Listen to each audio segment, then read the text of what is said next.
1. So I work in a call center for a major telecom operator. Let's call them MJ in my country. Now my job is quite simple and easy.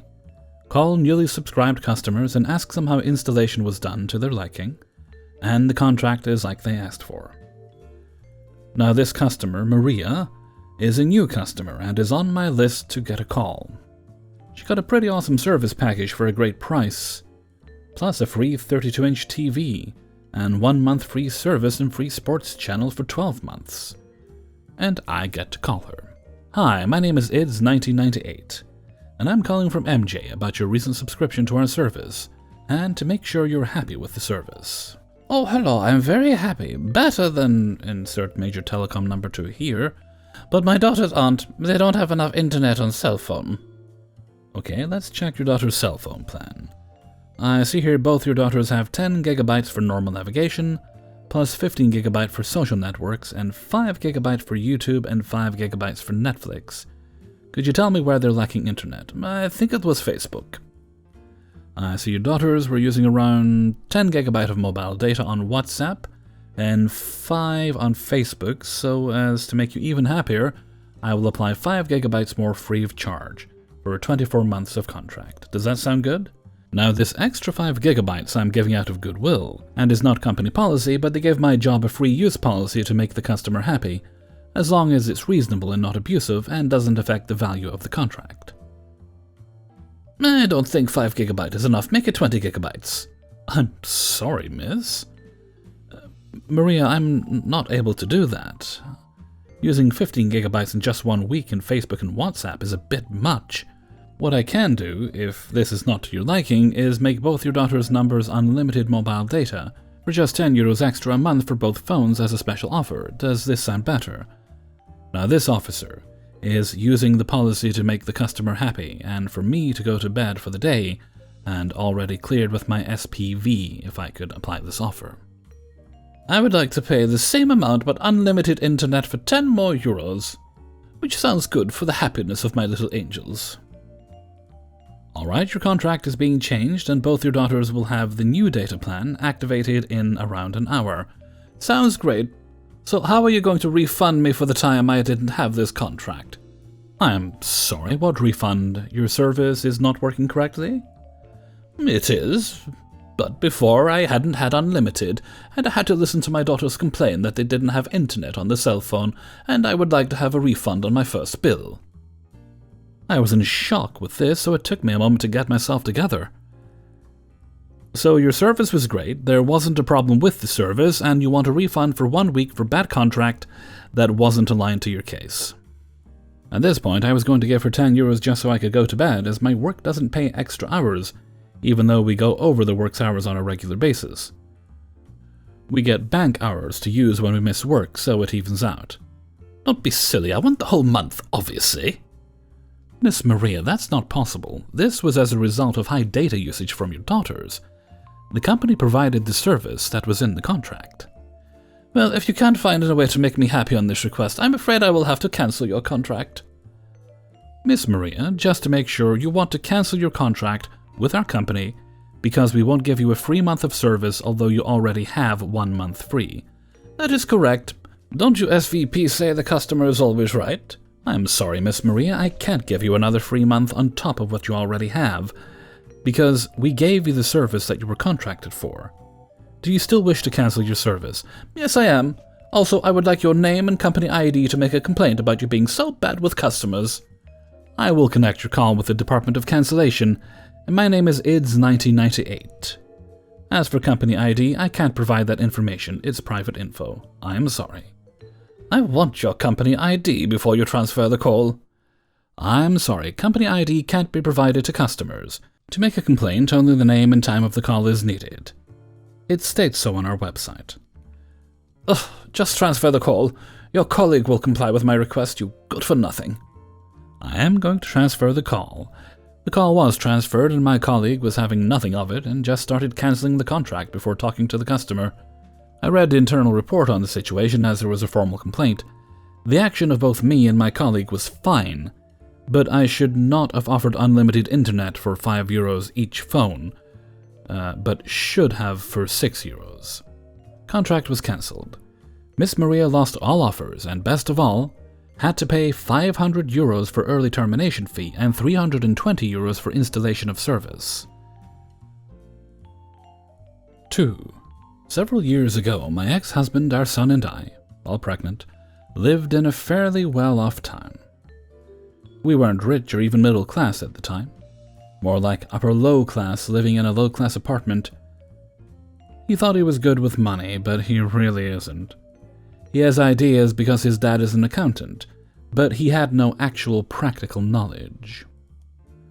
I knew we were on a budget, and for the most part agreed to keeping down the cost of most of the expenses.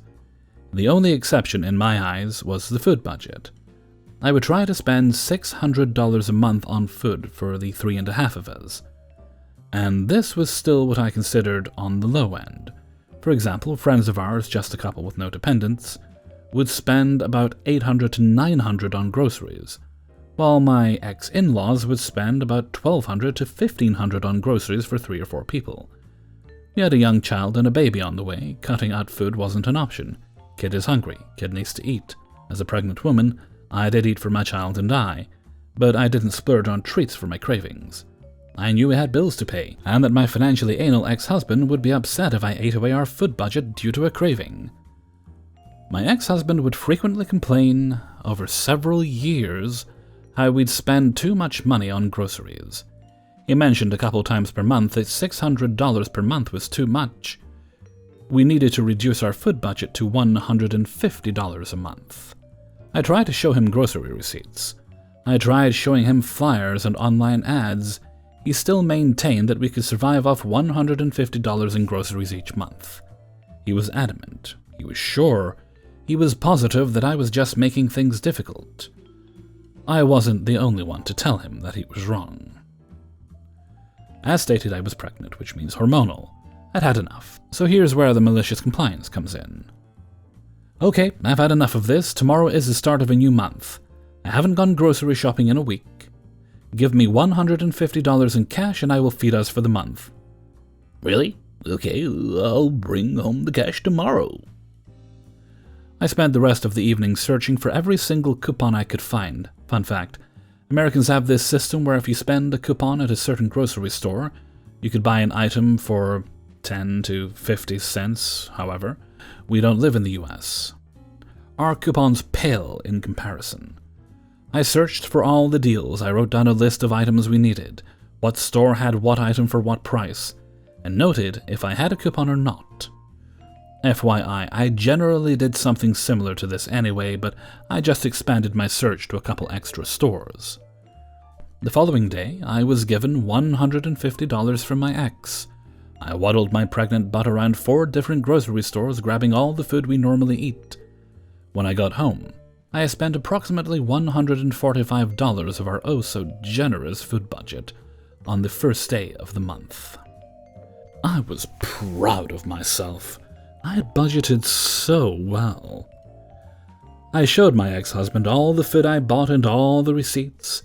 I placed the change in the jar on top of the fridge with the receipts inside. He said I did well, and was happy I bought so much for so little. Later on that week we ran out of milk. Kid has no milk to drink or for his cereal. Out to the store to buy some. A week and a half later, it's getting close to dinner time. What's for dinner? Nothing. What do you mean nothing? We have plenty of food. Oh, do we? I didn't realize. What did you find in the cupboards? X opens cupboard doors, fridge, freezer, pantry door. Nothing. There's literally nothing. Okay, so we have no food in the house. How much money do we have for our food budget? Empties the jar. 34 cents. That can't be right. Did you add up the receipts to see if we made a mistake somewhere? Okay, I get it. I'll go buy some groceries. And that, my friends, is how you convince your financially anal ex-spouse that their budgeting ideas are out of touch with reality. Sadly, I did not convince him to increase our food budget back to $600 a month, but he did agree to $500 a month, which I suppose he keeps to this day, despite the fact that it's usually just himself he has to feed. Just to clarify a few points, where we live, food is on the expensive side. A box of Kraft dinner now cost $2 at the cheap grocery stores. I went through every cost-cutting measure, including buying a lot of potatoes, rice, pasta, coupons where I could. We made our own bread, baked treats. I bought the cheapest brands available if I bought packaged goods. If you live in the right area, you could feed your family that cheaply, but where we live, it just wasn't possible due to the high cost of living. We were trying to save money, and my ex wanted to save even more by cutting from the food budget. We could have cut costs in other areas, but he was certain that the food budget was the one that would allow us to save more. My ex-husband did cook. He wasn't bad at it, just inexperienced. At the time, he rarely cooked because I always got home from work before he did. Later on, he cooked more because I was at work. 3. About 10 years ago, I was a regional manager for a transportation and logistics company. At the time, each regional office worked as a sort of independent company, in that we had our own sales and accounting teams as well as compliance people, like safety and a driver trainer. I'll start by admitting that I never fully got accounting. I took the class in college, but honestly, it was still confusing. I'm not totally lost looking at the reports, but how they get there is Greek to me. I chalk it up to black magic. Our accounting department was the largest office team with a whopping 3 people. The accounts manager and 2 clerks, one for the accounts receivable and one for accounts payable. All the other teams were just 2 people. We also had maintenance and loading dock crews, but they weren't part of the office. Well, in their infinite wisdom, our corporate office decided that they were going to merge some regions as a cost-saving measure. To be fair, it did save money, but it greatly increased our workload. I had all my departments submit a report on what they needed in order to meet the increased load. The loading dock manager actually had a brilliant plan that involved only hiring 1 new worker, promoting one to be an assistant manager, and putting them on rotating 50-hour weeks. It was cheaper than hiring a bunch of guys, and they all agreed to it. The maintenance shop wanted 2 more mechanics, but this isn't about them. The accounts manager asked for 2 additional AR clerks. I was hesitant at first, but then I saw the amount of paperwork they had to process now, so I authorized it. The AR clerk's job was to take a paperwork packet the driver had for each delivery, would sort the papers in it, then enter data in a spreadsheet. The accounts manager used these spreadsheets along with necromancy to summon billing documents from the void to send to our customers. It was a pretty efficient system. I had a policy regarding overtime. Department managers had discretion to hand out overtime up to 10 hours a week as long as they could justify it reasonably. However, if a manager required a subordinate to work overtime, the manager would work the same overtime. Our managers were salaried and exempted from overtime, and I didn't want them working their people all the time while they only worked 40 hours. Amazingly, after I implemented this policy, overtime went way down. I mentioned this because at year-end, the accounting team always needed a ton of overtime in order to get all the closing work done on top of their normal duties. It usually involved them working as much as 80 hours a week for the whole month of January, and usually they only finished at the last minute. I usually gave them a 4-day weekend at the end. The accounts manager was usually pretty cool, not entitled, and did a good job. But this particular year, when we had even more work to do, she tried to pull a really bullshit move. In the middle of January, as we're all working a ton to get through year-end, she announces she'll be gone for a weekend to go to a concert with some of her friends. So I asked her if she had a plan in place to make up for the lost work time with no one here working on the weekend. She looked at me, confused. "But the clerks will be here."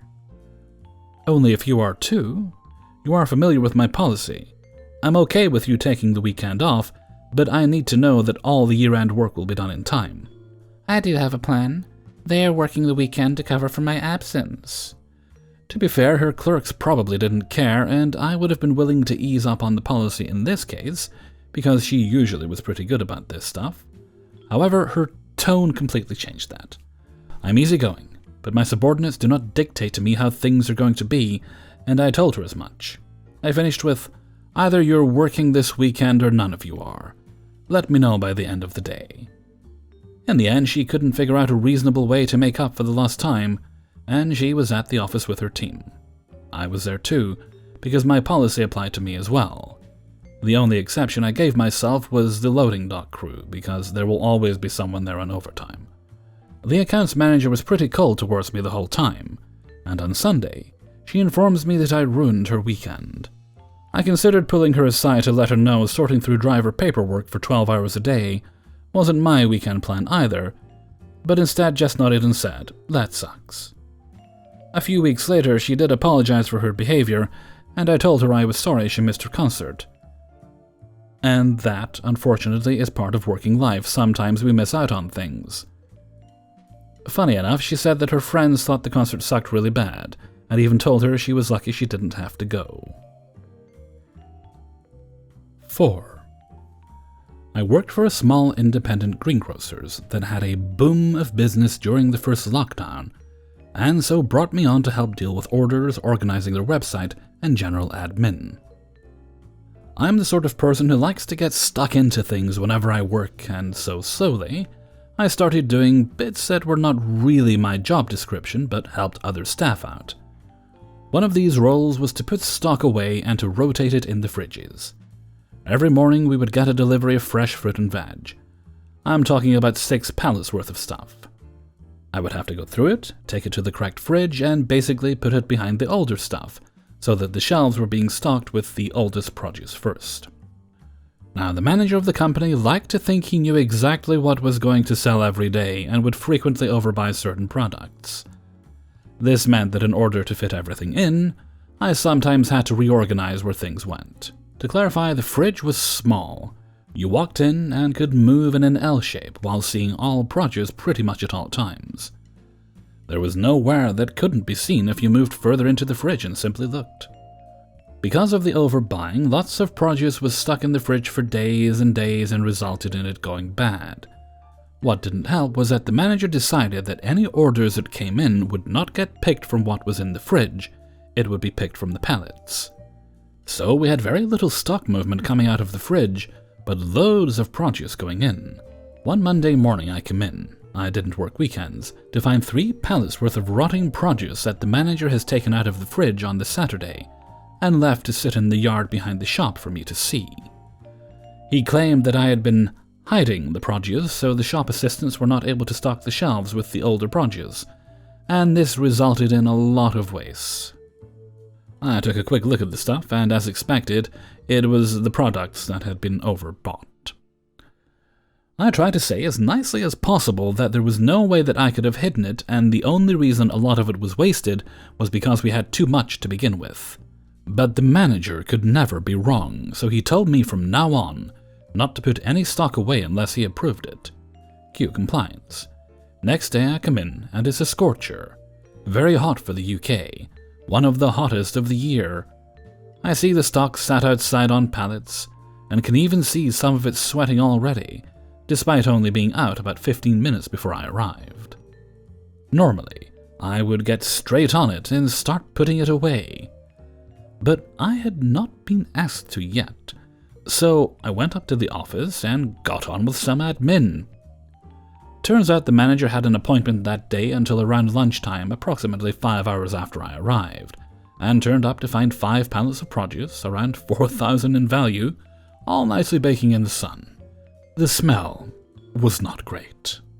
All soft fruits, berries mostly, had to be thrown immediately, and based on how warm most of it was, only the stuff that had been placed lower down in the center of the pallets was even viable to save. The manager called me into his office and phoned the owner of the company, so I could explain why we had lost so much produce that day, and you know what? I did just that. My conversation with the owner was short and sweet, and I had no negative consequences come from it. The manager was given a warning, which, as he had been pulled up for other issues previously, was a written warning, and put him closer to being let go. He stayed another 6 weeks before deciding this wasn't the job for him. As for putting the produce away, when I came in the next day, I didn't even ask. I just got on with it as normal.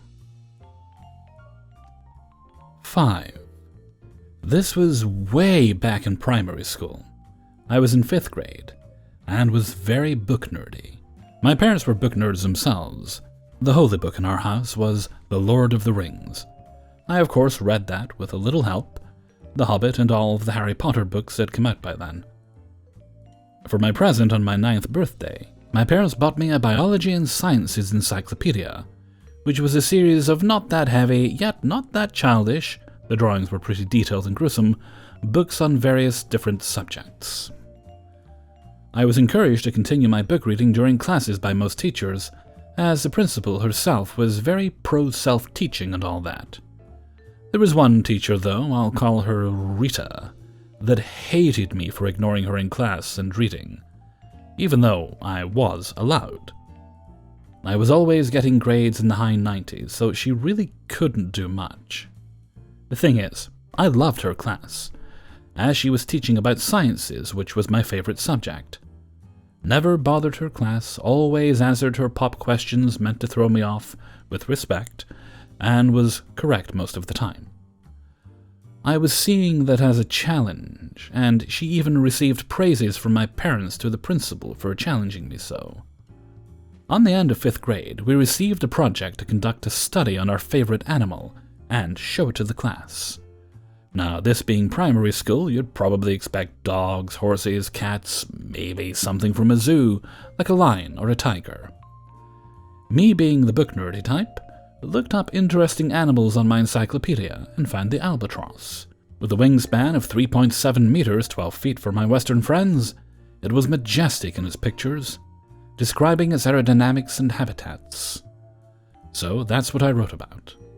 When it was time to talk about our projects, I went up and started in my well-rehearsed, trying to be serious and adult voice to introduce the albatross, the bird with the longest wingspan in the world.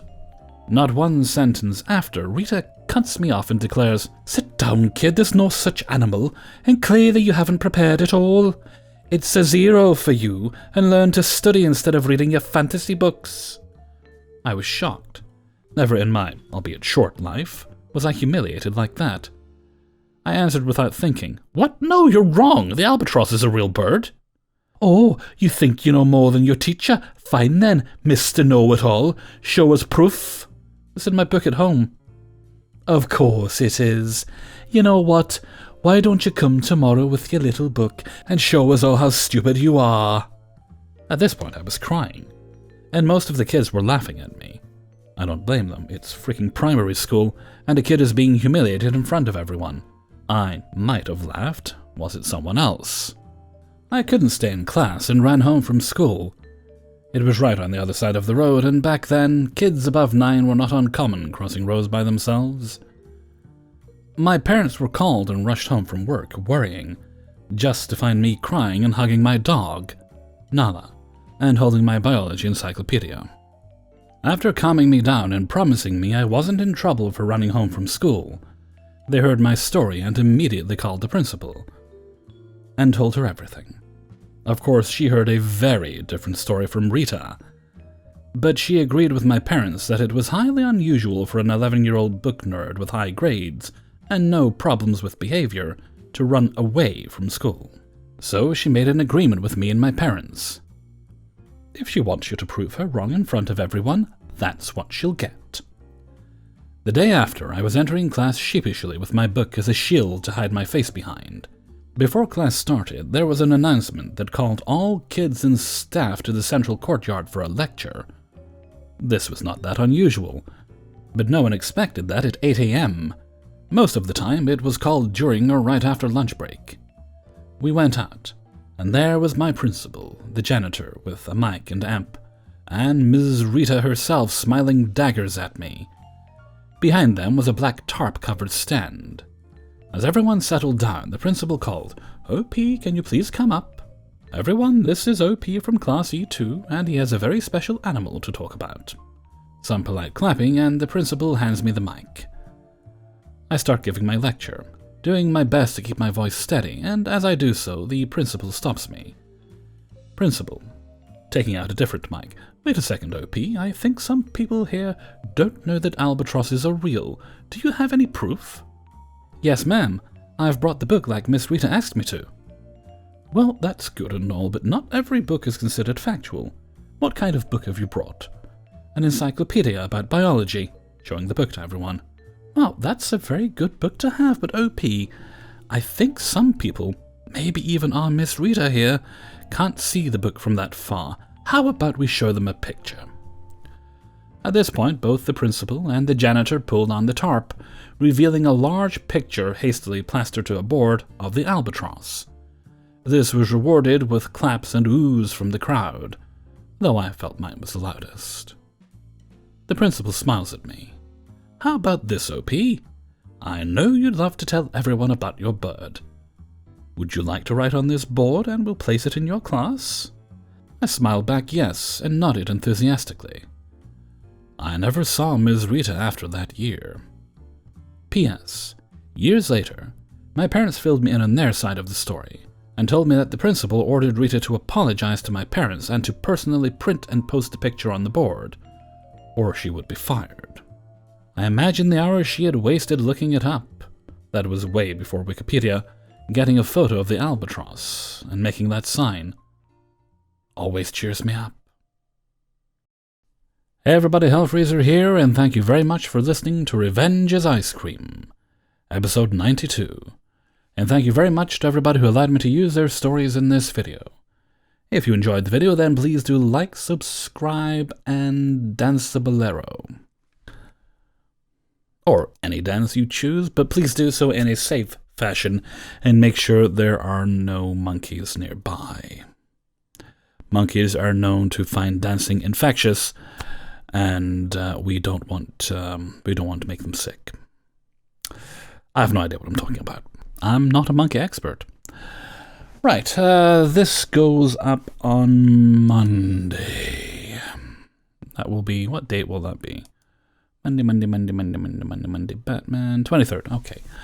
Oof, dear, okay, almost September. Gonna keep the rest of the outro short because I have lots of editing to do. I also have an omelette to make and eat. Very important things, all very important things.